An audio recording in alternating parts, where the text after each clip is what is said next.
بسم اللہ الرحمن الرحیم۔ الحمدللہ رمضان کا پہلا عشرہ جاری ہے، اور اس پہلے عشرے میں ہمیں کون کون سی دعا کرنی چاہیے اور کون کون سی دعا زیادہ سے زیادہ مانگنی چاہیے؟ ہمارے ساتھ موجود ہے ام ایان۔ السلام علیکم۔ وعلیکم السلام۔ جی ام ایان۔ بسم اللہ الرحمن الرحیم۔ رمضان کا پہلا عشرہ رحمت کا عشرہ کہلاتا ہے۔ اس عشرہ میں اللہ اپنے بندوں پر بے شمار رحمتیں نازل فرماتا ہے، اس لیے پہلے عشرہ میں اللہ سے رحمت طلب کرنی چاہیے اور اپنی بخشش کی دعا کرنی چاہیے۔ اللہم اغفر لی وارحم انت خیر الراحمین۔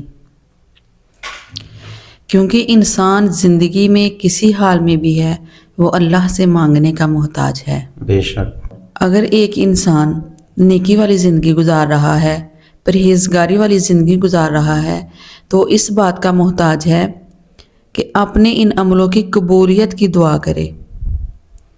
اور جو آدمی گناہوں والی زندگی گزار رہا ہے وہ اللہ سے توبہ کی توفیق مانگنے کا محتاج ہے کہ اے اللہ مجھے ان گناہوں سے توبہ کی توفیق عطا فرما۔ اور اگر کوئی بندہ خوشحال زندگی گزار رہا ہے، جیسے رزق کی فراوانی ہے، عزت ہے، خوشیاں ہیں، تو وہ اللہ کا شکر ادا کرنے کا محتاج ہے۔ اس لیے کہ اگر ہم اللہ کا شکر ادا کریں گے تو اللہ ان نعمتوں کو سلامت رکھیں گے۔ بے شک۔ کیونکہ اللہ تعالیٰ قرآن پاک میں بھی فرماتے ہیں وَلَئِن شَكَرْتُمْ لَأَزِيدَنَّكُمْ وَلَئِن كَفَرْتُمْ إِنَّ عَذَابِي لَشَدِيدٌ۔ اگر تم میرے شکر ادا کرو گے تو میں ان میں اضافہ کروں گا، اور اگر تم میری ناشکری کرو گے تو میرا عذاب بڑا سخت ہے۔ اللہ دیکھیں جو اللہ دینا جانتا ہے وہ لینا بھی جانتا ہے۔ جی جی بے شک۔ اور اگر کوئی بڑی غریبی والی زندگی گزار رہا ہے، تنگ دستی میں ہے، تو وہ صبر کرے، اللہ کے سامنے دعائیں مانگے تاکہ اللہ اس کی تنگ دستی اور اس کے حال کو آسان فرمائے۔ رمضان کا مہینہ اللہ کو حال دل سنانے کا مہینہ ہے، اللہ کو منانے اور اپنی بخشش کروانے کا مہینہ ہے۔ ایک حدیث کا مفہوم ہے کہ جبرائیل نے بددعا کی کہ برباد ہو جائے وہ شخص جس نے رمضان کا مہینہ پایا اور اس نے اپنے گناہوں کی مغفرت نہ کروائی۔ اللہ اکبر۔ اور نبی کریم صلی اللہ علیہ وسلم نے یہ بات سن کر آمین کہہ دیا۔ تو دیکھیے اللہ کے اتنے مقرب فرشتے حضرت جبرائیل علیہ السلام نے ان لوگوں پر بددعا فرمائی، اور نبی صلی اللہ علیہ وسلم نے اس پر آمین بھی کہہ دیا۔ اور جب ایک فقیر آئے نا ہم سے مانگنے تو ہم کہتے ہیں جلدی جلدی سے دے دو، کہیں بددعا نہ دے دے۔ اول تو جبرائیل کی بددعا ہی کافی تھی، پھر ہمارے نبی نے اس پر آمین کہہ دیا، تو اس بددعا سے کیوں نہ ڈرے ہم۔ حالانکہ آپ صلی اللہ علیہ وسلم کی عادت مبارکہ تو یہ ہے کہ جب آپ صلی اللہ علیہ وسلم طائف کے سفر پر گئے تو وہاں کے لوگوں نے ایمان قبول نہیں کیا، بلکہ انہوں نے اوباش لڑکے آپ کے پیچھے لگا دیے۔ انہوں نے آپ صلی اللہ علیہ وسلم پر پتھر پھینکے اور آپ صلی اللہ علیہ وسلم کے جسم اطہر سے خون نکلنے لگا۔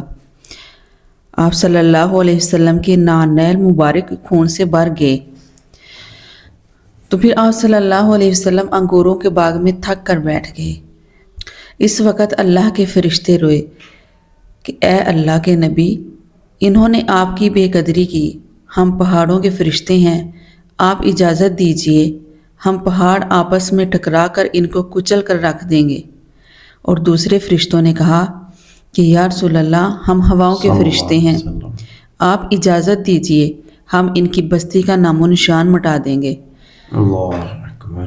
تو ہمارے نبی نے ان کافروں کے لیے بھی بددعا نہ فرمائی، بلکہ فرمایا ممکن ہے ان کی اولادوں میں سے کوئی ایسا ہو جو دین کو قبول کرنے والا ہو۔ اور آپ صلی اللہ علیہ وسلم نے یہ فرمایا اللہم اہدی قومی فإنہم لا یعلمون، کہ اے اللہ میری قوم کو ہدایت عطا فرما، یہ میرے مقام کو نہیں جانتے۔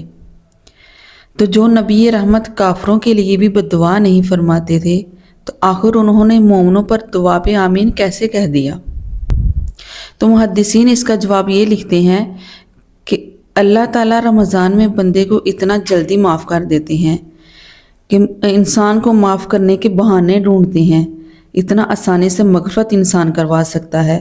تو جو بندہ غفلت میں پڑا رہے، اللہ کی طرف رجوع ہی نہ کرے، نہ روزے رکھے، نہ تراویح پڑھے، اس کی زندگی میں کوئی تبدیلی بھی نہ آئے، رمضان اور غیر رمضان میں کوئی فرق نہ رہے، رمضان اس کے لیے کچھ معنی ہی نہیں رکھتا، تو ایسا بندہ جو رمضان کی رحمتوں سے بالکل محروم ہو تو واقعی اس نے اللہ کی بے قدری کی۔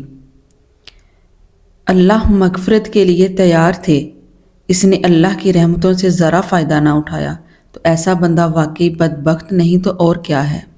اللہ اکبر، استغفر اللہ۔ اس سے پتہ چلتا ہے کہ ہمارے نبی بھی ہم سے یہی چاہتے ہیں کہ ہم دعائیں مانگیں اور اپنی مغفرت کروائیں، بے شک۔ کیونکہ رمضان کا مہینہ جب ختم ہوگا تو وہ لوگ جنہوں نے نیک اعمال کیے اور اپنی بخشش کروائی، بخشش کی دعائیں مانگتے رہے، تو جب رمضان ختم ہوگا تو ان کے لیے عید ہوگی، اور وہ لوگ جن کے لیے رمضان کچھ معنی نہیں رکھتا، انہوں نے نہ عبادتیں کی، نہ اپنی مغفرت کروائی، نہ دعائیں مانگی، تو پھر ان لوگوں کے لیے وعید ہوگی، اس پر جبرائیل علیہ السلام کی بددعا لگے گی اور ہمارے نبی کی بددعا لگے گی۔ اس لیے ہمارے پاس دوسری کوئی آپشن نہیں، ایک ہی راستہ ہے کہ رمضان کے وقت کی قدر کریں اور اللہ سے مغفرت مانگیں۔ بے شک۔ تو میرے بھائیوں، اللہ تعالی ہمیں اس رمضان میں اپنی رحمتوں، اپنی برکتوں سے نوازیں اور ہمیں صحیح معنوں میں رمضان کا احترام کرنے کی توفیق عطا فرمائے اور زیادہ سے زیادہ نیکیاں کرنے کی ہمت اور طاقت دے۔ اور جو میرے بھائی نماز اور روزے میں غفلت کرتے ہیں، وہ اس حدیث کو اپنے ذہن میں بٹھا لیں کہ اس انسان کے لیے میرے اللہ کے فرشتے اور میرے نبی کریم صلی اللہ علیہ وآلہ وسلم نے بد دعا کی، اور میرے بھائیوں اس بد دعا سے بچو، ورنہ دنیا بھی جائے گی اور آخرت بھی جائے گی۔ اللہ تعالی ہمیں صحیح معنوں میں قرآن و حدیث پر عمل کرنے کی توفیق عطا فرمائے، آمین۔